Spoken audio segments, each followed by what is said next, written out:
সুপ্রিয় দর্শক, আসসালামু আলাইকুম। সবাইকে স্বাগত জানাচ্ছি আজকের গুরুত্বপূর্ণ সংবাদে। প্রথমেই জানিয়ে দিচ্ছি সংবাদ শিরোনাম, পরে বিস্তারিত। একটা জিনিস আসলে বাংলাদেশে কখনো পরিবর্তন হয় না, এটা আমি খুব স্পষ্ট খেয়াল করছি যে যখন কোনো ঘটনা ঘটে তখন সেই ঘটনা নিয়ে নগদেই যে অ্যাকশন হয় এটা সারা বছর হয় না। আপনাদের খেয়াল থাকার করা কোটা মেধা, এটা নিয়ে ছাত্ররা যখন প্রটেস্ট করলো, আন্দোলন নামলো, দিন শেষে আওয়ামী লীগ সরকার যখন দেখলো যে ক্ষমতা হারাইতে হবে তখন হুট করে তারা এই যে কোটা মেধা এটা নিয়ে যে দাবিটা ছিল রাতারাতি মাইনা ফেললো। কিন্তু এতগুলা ঘটনা, এতগুলো জীবন, এতগুলো প্রাণ ছুটে গেল, তখন যখন তারা বললো যে আমরা দাবিটা মানছি, যারা আন্দোলনকারী ছিলেন বা সাধারণ জনগণ মনে করলো তিনি প্রথমে কেন মানলেন না, মানতে তো পারতেন। এখন দোষ কি শুধু আওয়ামী লীগ সরকারের চরিত্রে? না, এই যে ইউনূস সরকারের চরিত্রটা ঠিক একইভাবে। ওসমান হাদির হত্যাকাণ্ডের ইস্যুতে ইনকিলাব মঞ্চের যে দাবি দাওয়াগুলো ছিল, বিচারিক প্রক্রিয়া যে দাবি দাওয়া ছিল, দীর্ঘদিন যাবৎ কথা বলছে, পোলাপাইন মাঠে নামছে। এমনকি আজকে যখন জাবের আমাদের জনগণের সাথে পুলিশকে মুখোমুখি করে দেওয়া সরকার যারা থাকেন ক্ষমতাশীল, তারা যখন জাবের যখন গুলি খাইলো, সারা বাংলাদেশে যখন প্রটেস্ট হওয়া শুরু হয়েছে, এখন ঠেলা খাইয়া অন্তর্বর্তী সরকার বিবৃতি দিচ্ছে। But why right now? মানে ঘটনাগুলোর আগে কেন না? আপনাদের কি শিক্ষা হয় না? এই দেশটাতে আপনারা তো থাকতে হবে, মাথায় রেখে না? আচ্ছা, এখানে কি হয়েছে?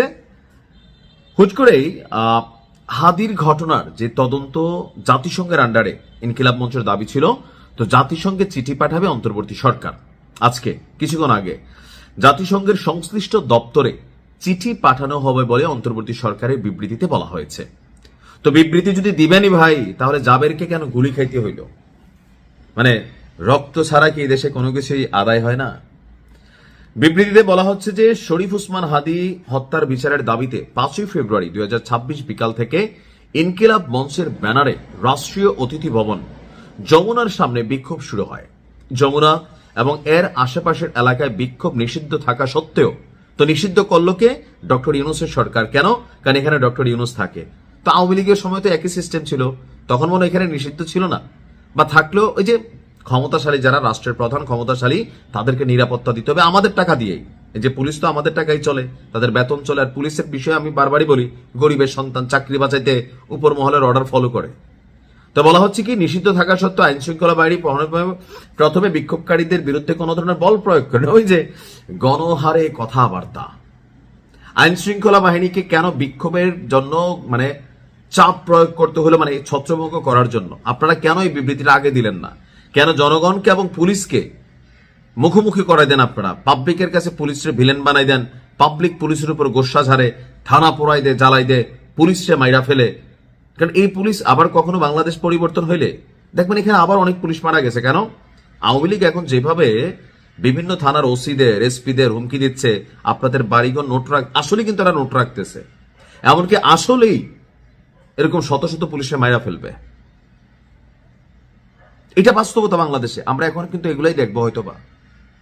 এখন পুলিশরে জনগণের সাথে লাগাই দিয়া, রাজনৈতিক দলগুলোর সাথে লাগাই দিয়া, যেই চেয়ারে বসে সে তার নিজস্ব সেফটি চিন্তা করে। এখন বলতেছে যে বিক্ষোভকারীরা ব্যারিকেড ভেঙে, তো বিক্ষুব্ধ তো হয়েছে শেখ হাসিনার বাংলাদেশ থেকে এই পোলাপাইন কেমনে ভাগাইছে? এরকম আপনার মতন ভদ্র কথা বইলা একটা ছোট্ট ঘটনা থেকে তো আওয়ামী লীগ সরকারের পতন হইল। তাহলে আজকে আপনারা বলতেছেন যে জল কামানের উপর উঠে গেলে আইন শৃঙ্খলা বাহিনী পরিস্থিতি নিয়ন্ত্রণে আনতে গিয়া সাউন্ড গ্রেনেড ব্যবহার। সরকার স্পষ্টভাবে জানাচ্ছে যে আইন শৃঙ্খলা বাহিনী কোনো ধরনের গুলি ছোড়েনি। তো জাবের কিভাবে গুলি খাইলো?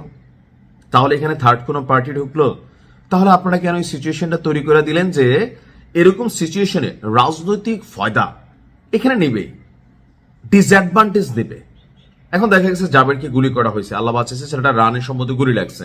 এখন এটা কি বুলেট আমরা জানি না, বাট হয়তো জানবো। বুকে তো লাগতে পারতো, মাথায় লাগতে পারতো, তখন আপনি কি করতেন? মানে যা আছে আপনাদের সিস্টেম খালি রান হইলে হয়েছে, আমরা গরিব বাঙালি, আমরা এরকম ঘটনাতে মরবো, মাইকটাই খাবো, তারপর আপনারা বিবৃতি দিবেন। আমি মনে করি যে দেখেন কোন রকম পরিবর্তন হয় নাই। এখন অন্তর্বর্তী সরকার বলছে কি, আপনার আব্দুল্লাহ জাবের সহ 23 জনকে আপনার চিকিৎসা গ্রহণের জন্য তারা ঢাকা মেডিকেল কলেজে তারা সকল ধরনের ব্যবস্থা করতেছে। আর 8 ফেব্রুয়ারি জাতিসংঘের সরকার চিঠি পাঠাবে। সরকার শরীফ ওসমানের বিচারের জন্য স্পষ্টভাবে বদ্ধপরিকর।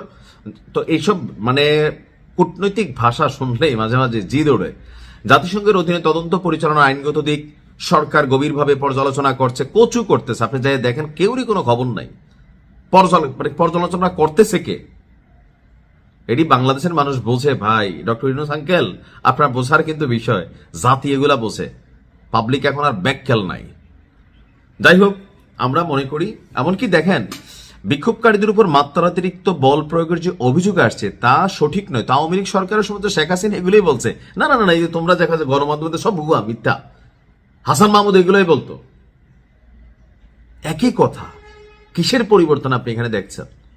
কোনো কিছুই না। তাড়াতাড়ি নির্বাচন দিয়ে একটা রাজনৈতিক সরকার আনেন, তখন আমরা কথা বলার সুযোগ পাবো। ভালো থাকুন। আসসালামু আলাইকুম।